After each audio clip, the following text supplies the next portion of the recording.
Hi అండి. ఈరోజు కంది గింజల మసాలా కర్రీ ఎలా చేసుకోవాలో చూపిస్తాను. కంది గింజలు, టమాటో పేస్ట్, ఆనియన్, జీడిపప్పు, కొబ్బరి పేస్ట్, పసుపు, గరం మసాలా, కారం పొడి, ధనియాల పొడి, సాల్ట్, ఆనియన్స్. ఇప్పుడు ఎలా చేయాలి? ఫస్ట్ కుక్కర్ పెట్టుకోవాలి స్టవ్ పైన.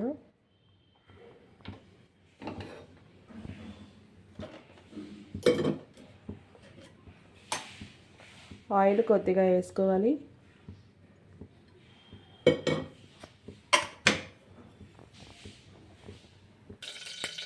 కొద్దిగా ఆవాలు, కరివేపాకు,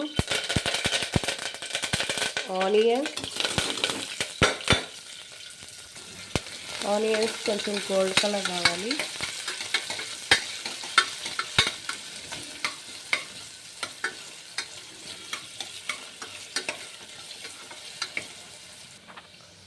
ఆనియన్స్ వేగిపోయాయి. అల్లం వెల్లుల్లి పేస్ట్ వేసేద్దాం. కొద్దిగా అల్లం వెల్లుల్లి పేస్ట్ పచ్చివాసన పోయేంత వరకు వేసుకోవాలి. అల్లం వెల్లుల్లి పేస్ట్ వేగిపోయింది. టమాటో పేస్ట్ వేద్దాం.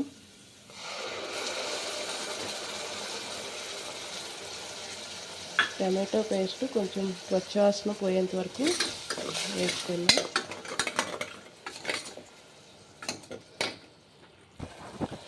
టమాటో పేస్ట్ బాగా వేగిపోయింది.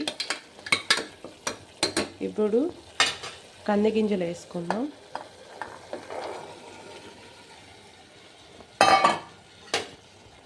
బాగా కలుపుకోవాలి కంది గింజలు.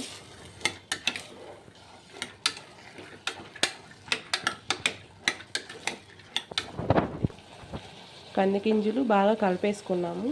ఇప్పుడు పసుపు, ధనియాల పొడి,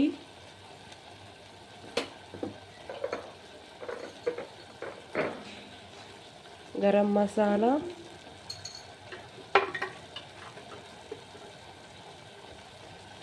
కారం 1 స్పూన్,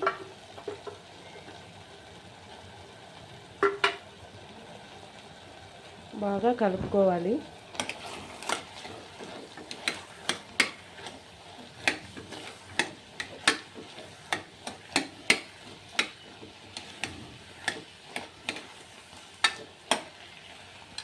కలిపేసుకున్నాక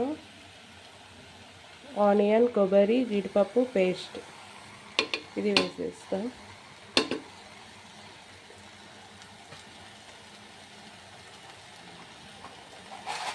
కొద్దిగా సాల్ట్, మన టేస్ట్కి తగ్గినంత సాల్ట్. బాగా కలుపుకోవాలి. మసాలా అంతా కంది గింజలకి పట్టాలి. అదే టేస్ట్ బాగుంటుంది.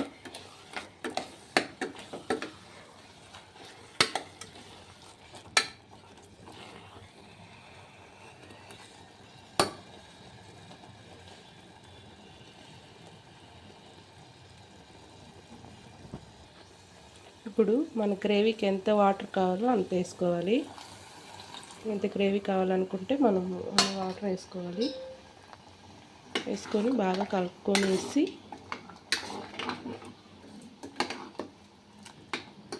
మూత పెట్టేసుకోవాలి కుక్కర్కి. ఒక 3 విజిల్స్ వస్తే మనకి కంది గింజల మసాలా కర్రీ రెడీ అయిపోతుంది.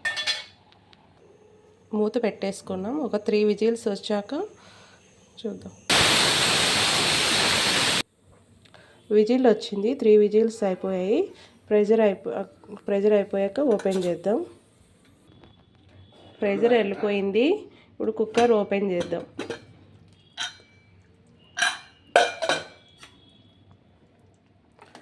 కంది గింజల కర్రీ బాగా ఉడికిపోయాయి. కంది గింజలు కూడా